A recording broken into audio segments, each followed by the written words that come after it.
Video. And traffic still an issue in some areas. Our Action News crew on the scene at the edge of Toledo and Point Place here. Of course, the Point Place, that Toledo community, as police are currently directing traffic. Suter Avenue near I-75. This is Suter at Benore. The power is out there, so keep that in mind if you have to be out tonight. Well, minutes after the storm hit, Action News headed to the Point, only to find much of the neighborhoods there in shambles. Action News reporter Tony Geftis in the thick of it all. He's live now with continuing coverage. Tony. Lee, we are talking blocks and blocks of damage, tree limbs on houses, power lines down, and people simply in disbelief. The scope of damage goes as far as the eye can see. Dad, this is crazy. I've never seen anything like this. Never. We've had branches come down, with a heavy rain, but I've never seen anything. It looks like a war zone out here.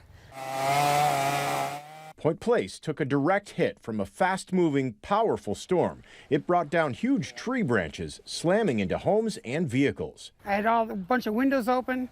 Everything in the house was being blasted around, shutting windows as I went, and then came outside after about 5 minutes and found this. Within minutes, neighbors at 290th and 106 started helping neighbors.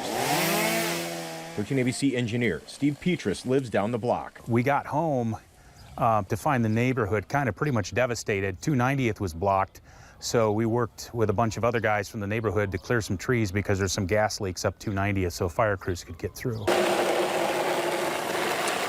Even before help arrived, these residents of Point Place were able to help one another.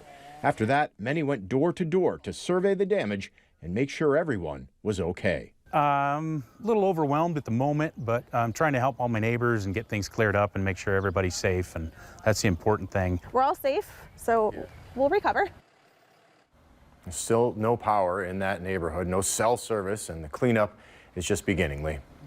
Tony, feel for those folks, including our own Steve Petrus there in the Point, but I tell you what, they've got a lot of work left to do. And you're just back from Point Place tonight. There's a reason you're not live out in the field. Traffic, right. Other issues too, right? Yeah, it took me about an hour and 15 minutes just to get from there to here. And it was a lot of people trying to come into Point Place to maybe check on their homes, maybe check on their loved ones. And police had it all blocked off all the way around from the south to the west to the north. So if you left Point Place, there's no chance you're getting back in tonight because they're just trying to right now contain the situation, Lee. Our best to those folks as they have a lot of work left to do when they get up in the morning. Tony, thank you.